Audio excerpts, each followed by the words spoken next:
ಎಲ್ಲರಿಗೂ ನಮಸ್ಕಾರ. ಇವತ್ತೊಂದು ರುಚಿಯಾಗಿ ಎಗ್ ರೈಸ್, ಎಗ್ ಪಲಾವ್ ಮಾಡೋಣ. ಕುಕ್ಕರಲ್ಲಿ ಮಾಡ್ತಾಯಿದ್ದೀನಿ, ಅದಕ್ಕೆ ಎಗ್ ಪಲಾವ್ ಮಾಡೋಣ. ಫಸ್ಟ್ ಒಂದು ಮಸಾಲೆಗೆ ಇಲ್ಲಿ ಒಂದು ಬಂಚಷ್ಟು ಕೊತ್ತಂಬರಿ ಸೊಪ್ಪು, ಒಂದು ಸ್ವಲ್ಪ ಪುದೀನ, ಒಂದು 3-4 ಹಸಿಮೆಣಸಿನ್ಕಾಯಿ ನಿಮ್ಮ ಖಾರಕ್ಕೆ ಅನುಗುಣವಾಗಿ, ಹಾಗೆ ಒಂದಿನ ಶುಂಠಿ ಮತ್ತು ಒಂದು ಇಡೀ ಬೆಳ್ಳುಳ್ಳಿ, ಒಂದು ಅರ್ಧ ಅಥವಾ ಸಣ್ಣದಿದ್ದರೆ ಒಂದು ಫುಲ್ ಈರುಳ್ಳಿ, ಒಂದು ಸ್ವಲ್ಪ ಚಕ್ಕೆ ಮತ್ತು ಒಂದು 2-3 ಲವಂಗ ಹಾಕ್ಕೊಂಡಿದ್ದೀನಿ. ಉಪ್ಪು ಹಾಕ್ಕೊಂಡು ಒಂದು ಸ್ವಲ್ಪ ನೀರು ಹಾಕಿ ಗ್ರೈಂಡ್ ಮಾಡ್ಕೊಂಡಿದ್ದೀನಿ ನುಣ್ಣಗೆ. ಇಲ್ಲಿ ಒಂದು 5-6-7 ಎಗ್ನ ಬಾಯ್ಲ್ ಮಾಡಿ ಇಟ್ಕೊಂಡಿದ್ದೀನಿ. ಅದನ್ನು ಸಿಪ್ಪೆ ತೆಗೆದು ಹೀಗೆ ಅದರಲ್ಲಿ ಮಾರ್ಕ್ಸ್ ಮಾಡ್ಕೊಳ್ಳೋಣ. ಆ ಮಾರ್ಕ್ಸ್ ಮಾಡಿದ ನಂತರ ಅದಕ್ಕೆ ನಾವು ಗ್ರೈಂಡ್ ಮಾಡ್ಕೊಂಡಿದ್ದೀವಲ್ಲ ಆ ಮಸಾಲೆನ ಹಾಕ್ಕೊಂಡು ಮ್ಯಾರಿನೇಟ್ ಮಾಡಿ ಇಟ್ಬಿಡೋಣ. ಇವಾಗಿಲ್ಲಿ ನಾವು ಸ್ಕ್ರ್ಯಾಂಬಲ್ಡ್ ಎಗ್ಗು ಮಾಡ್ಕೋಬೇಕು. ಅದಕ್ಕೆ ಒಂದು 4 ಎಗ್ನ ಹಾಕಿ ಅದಕ್ಕೆ ಉಪ್ಪು, ಅರಿಶಿನ ಮತ್ತು ಪೆಪ್ಪರ್ ಪೌಡರ್ ಹಾಕಿಬಿಟ್ಟು ಚೆನ್ನಾಗಿ ಬೀಟ್ ಮಾಡಿಕೊಂಡು ಅದನ್ನು ಸ್ಕ್ರ್ಯಾಂಬಲ್ಡ್ ಮಾಡ್ಕೊಳ್ಳೋಣ.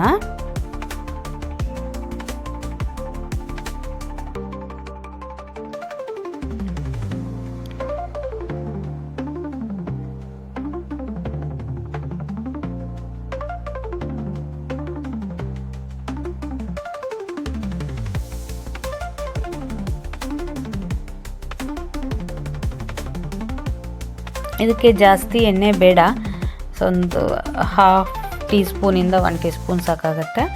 ಇವಾಗ ಚೆನ್ನಾಗಿ ಬೀಟ್ ಮಾಡ್ಕೊಂಡಿರೋ ಎಗ್ನ ಇದಕ್ಕೆ ಹಾಕ್ಕೊಳ್ಳೋಣ. ಹಾಕ್ಕೊಂಡು ಸ್ಕ್ರ್ಯಾಂಬಲ್ಡ್ ಎಗ್ ಮಾಡ್ಕೊಳ್ಳೋಣ. ಇವಾಗ ಅದೇ ತವಾಗೆ ನಾವು ಏನು ಮ್ಯಾರಿನೇಟ್ ಮಾಡಿಟ್ಟಿರ್ತೀವಲ್ಲ ಎಗ್ಗು, ಬಾಯ್ಲ್ಡ್ ಎಗ್, ಅದನ್ನು ಅದೇ ಮಸಾಲೆಯಲ್ಲಿ ಚೆನ್ನಾಗಿ ರೋಸ್ಟ್ ಮಾಡ್ಕೊಳ್ಳೋಣ. ನೀವು ತುಪ್ಪ ಬೇಕಾದ್ರೂ ಹಾಕ್ಕೋಬೋದು, ಎಣ್ಣೆ ಬೇಕಾದರೂ ಹಾಕ್ಕೋಬೋದು ಇಲ್ಲಿ, ಬಟ್ ಅದು ಚೆನ್ನಾಗಿ ರೋಸ್ಟ್ ಆಗಬೇಕು. ಸಾಧಾರಣ ಒಂದು 10-15 ಮಿನಿಟ್ಸ್ ತೊಗೊಂಡಿದೆ ನನಗಿಲ್ಲಿ. ಈಗಿಲ್ಲಿ ಕುಕ್ಕರ್ಗೆ ನಾನು 1 ಟೇಬಲ್ ಸ್ಪೂನ್ ಎಣ್ಣೆ ಹಾಗೂ 1 ಟೇಬಲ್ ಸ್ಪೂನ್ ತುಪ್ಪ ಹಾಕೋತಾ ಇದ್ದೀನಿ. ನಾನಿಲ್ಲಿ ಅದೇ ಹೇಳ್ತಾ ಇರೋದು, ಕುಕ್ಕರಲ್ಲಿ ಮಾಡೋದ್ರಿಂದ ಇದನ್ನು ಬಿರಿಯಾನಿ ಅಂತ ಕರಿಬಾರ್ದು ಅಂತಾರೆ. ಸೊ ನಾನು ಅದಕ್ಕೆ ಪಲಾವ್ ಅಂತ ಕರಿತಾ ಇದ್ದೀನಿ, ಅಥವಾ ಅದು ಎರಡೂ ರಗಳೆ ಬೇಡ ಅಂತ ಎಗ್ ರೈಸ್ ಅಂತ ಕರಿತಾ ಇದ್ದೀನಿ. ಎಣ್ಣೆ ಕಾದ ನಂತರ ಇಲ್ಲಿ ಹೋಲ್ ಗರಂ ಮಸಾಲೆಗಳನ್ನು ಹಾಕ್ಕೊಳ್ಳೋಣ. ಫಸ್ಟಿಗೆ ನಾನಿಲ್ಲಿ ಈ ಬಾಸುಮತಿ ಲೀಫ್ನ ಹಾಕೋತಾ ಇದ್ದೀನಿ. ನಾವು ನಮ್ಮ ಕಡೆ ಪಲಾವ್ ಎಲೆ ಅಂತ ಕರೀತಾರೆ. ಒಳ್ಳೆ ಘಮ ಬರುತ್ತೆ ಅದು. ಅದರ ಜೊತೆಗೇ ಒಂದು ಉದ್ದ ಚಕ್ಕೆ, 1-2 ಲವಂಗ, 2 ಹಸಿರು ಏಲಕ್ಕಿ, 1 ಕಪ್ ಏಲಕ್ಕಿ, ಹಾಗೆ ಮರಾಠಿ ಮೊಗ್ಗು, ಆಮೇಲೆ ಅನಾನಸ್ ಹೂವು, ಏನೇನು ಹೋಲಿನ ಗರಂ ಮಸಾಲೆ ಇರುತ್ತಲ್ಲ ಅದನ್ನು ಹಾಕ್ಕೊಂಡು ಅದೊಂದು ಸತಿ ಘಮ ಬಂದ ಮೇಲೆ ಇಲ್ಲಿ 2 ಮೀಡಿಯಮ್ ಸೈಜ್ ಈರುಳ್ಳಿನ ಉದ್ದುದ್ದಕ್ಕೆ ಹೆಚ್ಕೊಂಡು ಹಾಕೋತಾ ಇದ್ದೀನಿ. ಚೆನ್ನಾಗಿ ಇದನ್ನು ಫ್ರೈ ಮಾಡ್ಕೊಳ್ಳೋಣ. ಅದು ಫ್ರೈ ಆದ ನಂತರ ಇಲ್ಲಿ 2 ಟೊಮೆಟೊ ಹಣ್ಣನ್ನು ಸಣ್ಣಕ್ಕೆ ಹೆಚ್ಕೊಂಡಿದ್ದೀನಿ, ಅದನ್ನು ಹಾಕೋತಾ ಇದ್ದೀನಿ. ಅದು ಸ್ವಲ್ಪ ಬೆಂದಿದೆ ಅನ್ಬೇಕಾದ್ರೆ ನಾವು ಗ್ರೈಂಡ್ ಮಾಡಿ ಇಟ್ಕೊಂಡಿದ್ವಲ್ಲ ಉಳಿದಿರೋ ಮಸಾಲೆನ ಅದನ್ನು ಹಾಕ್ಕೊಳ್ಳೋಣ. ಅದ್ರ ಜೊತೆಗೆ ಅಲ್ಲಿ 1 ಟೇಬಲ್ ಸ್ಪೂನಷ್ಟು ಕೊತ್ತಂಬರಿ ಪುಡಿ ಹಾಕೋತಾ ಇದ್ದೀನಿ, ಹಾಗೆ ಅರಿಶಿನ ಹಾಕೋತಾ ಇದ್ದೀನಿ, ಮತ್ತು ಬಿರಿಯಾನಿ ಮಸಾಲೆ ಪುಡಿನ 1 ಟೀ ಸ್ಪೂನ್ ಹಾಕೋತಾ ಇದ್ದೀನಿ. ಇದು ಚೆನ್ನಾಗಿ ಮಿಕ್ಸ್ ಮಾಡಿಕೊಂಡು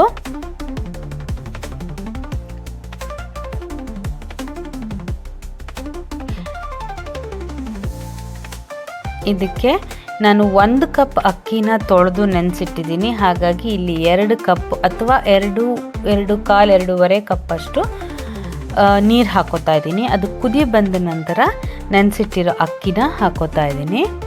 ಇದನ್ನೆಲ್ಲ ಚೆನ್ನಾಗಿ ಒಂದ್ಸತಿ ಮಿಕ್ಸ್ ಮಾಡಿಕೊಂಡು ಉಪ್ಪು ಚೆಕ್ ಮಾಡ್ಕೊಳ್ಳಿ. ಉಪ್ಪು ಅಥವಾ ಖಾರನೂ ಅಷ್ಟೇ ಚೆಕ್ ಮಾಡ್ಕೊಳ್ಳಿ. ಬೇಕು ಅಂದರೆ 1 ಮೆಣಸಿನ್ಕಾಯಿ ಸಿಗ್ದು ಹಾಕ್ಬೋದು, ಉಪ್ಪು ಹಾಕ್ಕೋಬೋದು. ಒಂದು ಸಣ್ಣ ಕುದಿ ಬಂದ ತಕ್ಷಣ ನಾವೀಗ ರೋಸ್ಟ್ ಮಾಡ್ಕೊಂಡಿದ್ದೀವಲ್ಲ ಎಗ್, ಅದನ್ನು ಹಾಕ್ಕೊಳ್ಳೋಣ.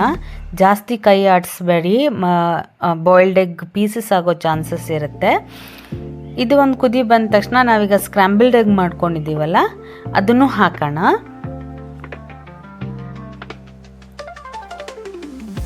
ಅದು ಹಾಕಿ ಸ್ವಲ್ಪ ನಿಧಾನ ಕೈ ಆಡಿಸ್ಬಿಟ್ಟು ಅದನ್ನು ಮುಚ್ಚಿ 2 ವಿಸಿಲ್ ಕೂಗಿಸ್ಕೊಳ್ಳೋಣ.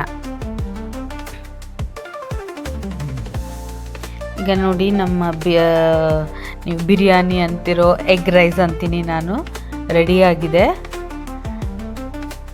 ತುಂಬ ಟೇಸ್ಟಿಯಾಗಿರುತ್ತೆ. ಒಂದ್ಸತಿ ಟ್ರೈ ಮಾಡಿ ನಿಮ್ಮ ಫೀಡ್ಬ್ಯಾಕ್ ತಿಳಿಸಿ. ಹಾಗೂ ನಿಮಗೆ ನನ್ನ ರೆಸಿಪೀಸ್ಗಳು ಇಷ್ಟ ಆಗ್ತಿದ್ದಲ್ಲಿ ಲೈಕ್, ಶೇರ್ ಹಾಗೂ ಸಬ್ಸ್ಕ್ರೈಬ್ ಮಾಡೋದನ್ನು ಮರಿಬೇಡಿ.